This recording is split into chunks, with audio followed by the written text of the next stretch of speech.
സങ്കീർത്തനം 51 അധ്യായം. ഹൃദയം നുറങ്ങിയുള്ള അനുതാപ പ്രാർത്ഥന. ദൈവമേ, അങ്ങയുടെ കാരുണ്യത്തിനൊത്ത് എന്നോട് ദയ തോന്നണമേ. അങ്ങയുടെ കാരുണ്യാതിരേകത്തിനൊത്ത് എൻ്റെ അതിക്രമങ്ങൾ മായിച്ചു കളയണമേ. എൻ്റെ അകൃത്യം നിശേഷം കഴുകിക്കളയണമേ. എൻ്റെ പാപത്തിൽ നിന്ന് എന്നെ ശുദ്ധീകരിക്കണമേ. എൻ്റെ അതിക്രമങ്ങൾ ഞാൻ അറിയുന്നു. എൻ്റെ പാപം എപ്പോഴും എൻ്റെ കൺമുൻപിലുണ്ട്. അങ്ങേക്കെതിരായി, അങ്ങേക്കു മാത്രമെതിരായി ഞാൻ പാപം ചെയ്തു. അങ്ങയുടെ മുൻപിൽ ഞാൻ തിന്മ പ്രവർത്തിച്ചു. അതുകൊണ്ട് അങ്ങയുടെ വിധി നിർണയത്തിൽ അങ്ങ് നീതിയുക്തനാണ്.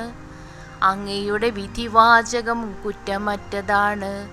പാപത്തോടെയാണ് ഞാൻ പിറന്നത്. അമ്മയുടെ ഉദരത്തിൽ ഉരുവായപ്പോഴേ ഞാൻ പാപിയാണ്. ഹൃദയ പരമാർത്ഥതയാണങ്ങ് ആഗ്രഹിക്കുന്നത്. ആകയാൽ എൻ്റെ അന്തരംഗത്തിൽ ജ്ഞാനം പകരണമേ. ഹീസോപ്പ് കൊണ്ടെന്നെ പവിത്രീകരിക്കണമേ. ഞാൻ നിർമ്മലനാകും, എന്നെ കഴുകണമേ. ഞാൻ മഞ്ഞിനേക്കാൾ വെണ്മയുള്ളവനാകും.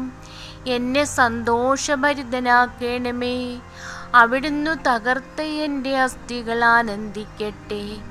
എൻ്റെ പാപങ്ങളിൽ നിന്ന് മുഖം മറയ്ക്കണമേ. എൻ്റെ അകൃത്യങ്ങൾ മായിച്ചു കളയണമേ. ദൈവമേ, നിർമ്മലമായ ഹൃദയം എന്നിൽ സൃഷ്ടിക്കണമേ.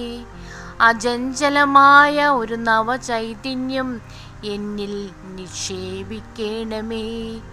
അങ്ങയുടെ സന്നിധിയിൽ നിന്ന് എന്നെ തള്ളിക്കളയരുതേ. അങ്ങയുടെ പരിശുദ്ധാത്മാവിനെ എന്നിൽ നിന്ന് എടുത്തു കളയരുതേ. അങ്ങയുടെ രക്ഷയുടെ സന്തോഷം എനിക്ക് വീണ്ടും തരണമേ. ഒരുക്കമുള്ള ഹൃദയം നൽകി എന്നെ താങ്ങണമേ. അപ്പോൾ അതിക്രമികളെ ഞാൻ അങ്ങയുടെ വഴി പഠിപ്പിക്കും. പാപികൾ അങ്ങയിലേക്ക് തിരിച്ചു വരും.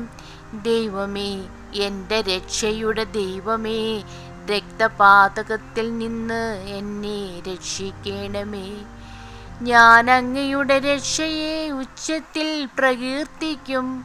കർത്താവേ, എൻ്റെ അധരങ്ങളെ തുറക്കണമേ. എൻ്റെ നാവ് അങ്ങയുടെ സ്തുതികൾ ആലപിക്കും. ബലികളിൽ അങ്ങ് പ്രസാദിക്കുന്നില്ല. ഞാൻ ദഹനബലി അർപ്പിച്ചപ്പോൾ അങ്ങ് സന്തുഷ്ടനാവുകയുമില്ല. ഉരുകിയ മനസ്സാണ് ദൈവത്തിന് സ്വീകാര്യമായ ബലി. ദൈവമേ, നുറുങ്ങിയ ഹൃദയത്തെ അങ്ങ് നിരസിക്കുകയില്ല. അങ്ങ് പ്രസാദിച്ച് സിയോന് നന്മ ചെയ്യണമേ. ജെറുസലേമിൻ്റെ കോട്ടകൾ പുതുക്കി പണിയണമേ. അപ്പോൾ അവിടുന്ന് നിർദ്ദിഷ്ട ബലികളിലും ദഹനബലികളിലും സമ്പൂർണ്ണ ദഹനബലികളിലും പ്രസാദിക്കും. അപ്പോൾ അങ്ങയുടെ ബലിപീഠത്തിൽ കാളകൾ അർപ്പിക്കപ്പെടും. ദൈവമേ, സ്തുതി അങ്ങേക്ക് യോഗ്യമാകുന്നു.